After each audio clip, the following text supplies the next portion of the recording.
We're joined by the management and in fact Yasir Rawjee, who is the Managing Director and Chief Executive Officer of the company. Thank you so much, Mr. Rawjee, for taking the time. I do want to understand, so this is a very important quarter from your perspective since it's the first earnings after listing. So take us through those earnings in terms of any disruptions that you faced on account of the second wave of the pandemic, and also what's the debt picture? I think a lot of people are quite keen on finding that out. Okay, so let me talk. Thanks, Adesh, for having me on the call.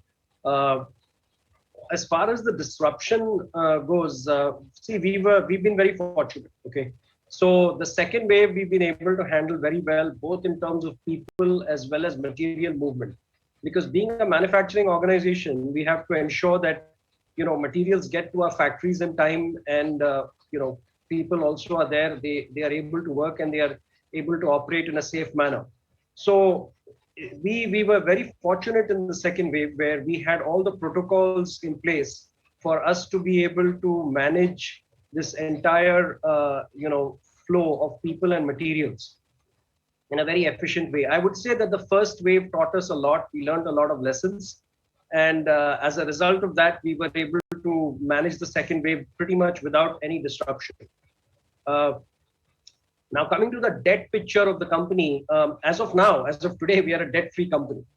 Okay, because one of the objectives of the IPO was to pay back the parent for the business, and we had essentially bought the business for 1162 crore, of which we had paid down almost 362 crore back to the parent, including finance costs of almost 100 crores in the past 2.5 years. And what we were able to do, that the residual 800 crore that we were carrying as debt to the parent was paid back as part of the IPO proceeds. So as of today, we are debt free, and we are looking forward to launch the company in a very different direction, the business in a very different direction.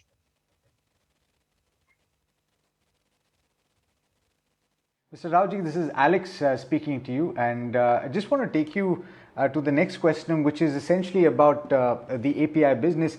There are a few of your peers that are talking about pressures as far as inputs are concerned. What's the pricing situation emerging like? And we've seen a contraction in your margins in the first quarter on a year-on-year basis by as much as 4 percentage points. Is that reflective that there is pressure on the pricing front? Margin contraction is not related. I mean, that's what we did is 31.2% this quarter compared to last quarter. So we're just off by 0.1% last year, I'm sorry. So we are tracking, the margins are tracking pretty much along the lines of the last year, which was 31.3%. So we are pretty much there with respect to this quarter. Now, with, and comparing it to last year. If you look at quarter on quarter, what happens is it's really a function of the business mix. So we had a significant amount of favipiravir this quarter that dipped our margins a little bit. And also in last quarter, we had a significant CDMO business. So the CDMO business has a much better margin profile. And as a result of that, the margins were lesser in quarter one compared to quarter four of last year, and even quarter one of last year. Coming to the pressures part, right? See, we do have a little bit of pressure on the raw material side, but not very significant. So solvents, for example, in the last 4 to 5 months have been going north, and solvents are an important part of our costs. So I would say that there's been about a percentage impact due to solvents, but otherwise our raw materials have been pretty stable. From the inputs perspective, whether it's out of India or whether it's out of China or wherever. So we've been able to manage that pretty well. The other thing we do quite well in Glenmark Life Sciences, Alex, is that we have a cost improvement program that runs continuously, and we keep taking in almost 15 APIs each year. So we keep introducing a second generation process and sometimes even a third generation process if necessary, in order to keep the costs under control. And that also enables us to keep our margins sustainable.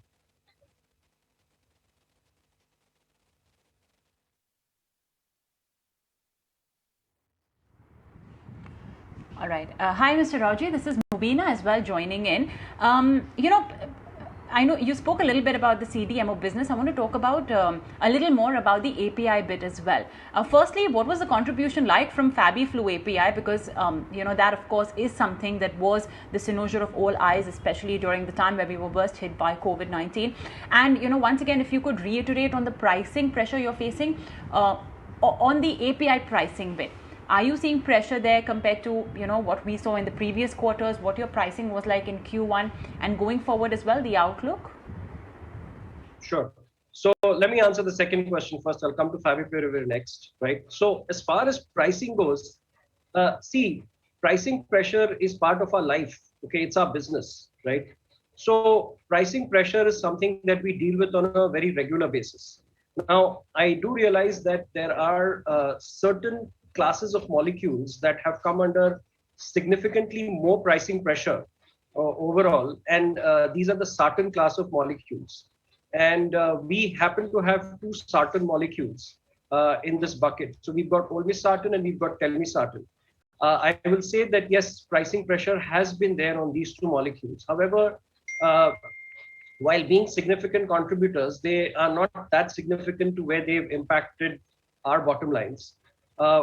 Also, what we've been able to do quite well is that we've been able to bring down raw material prices more or less in line with the pricing pressure that we faced. So our margins, even on the current process, have been pretty good on both olmesartan as well as telmisartan.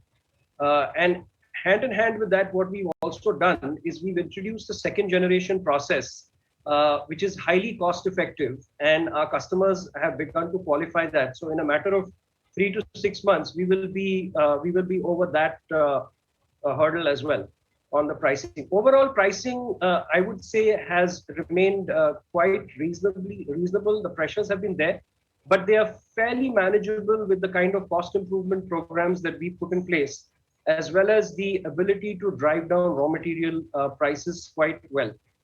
On those molecules. Overall raw material prices, like I said earlier, have been pretty stable.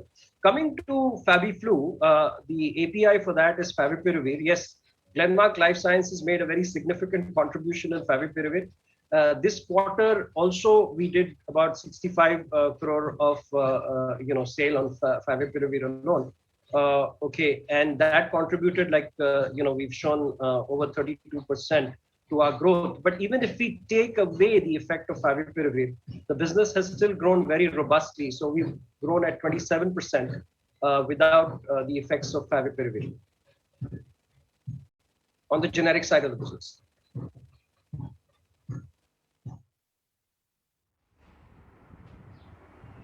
Okay. Mr. Rawjee, what's the, I want to know what the, the debt situation is like, what it was pre-listing, post-listing, and, post Q1 as well. If you could just sort of reiterate those numbers for us. Right, we carried a debt which was not an external debt, but this was a debt that was owed to the parent as part of the business transfer. So when the API business of Glenmark Pharma was put into Glenmark Life Sciences, it was put in at a value of 1162 crore. And we were gradually paying down that debt, in fact, with our internal cash. And so end of last quarter,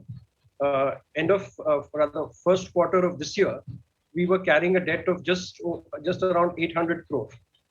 So we paid down almost 362 crore plus servicing. So when the IPO happened and we got the proceeds, we've now, as of 9th of July, right, paid, as of today, we are debt free. We have paid down that debt of 800 crore from the IPO proceeds to the parent. So we are a debt free company as of now, and hope to continue to remain so for some time.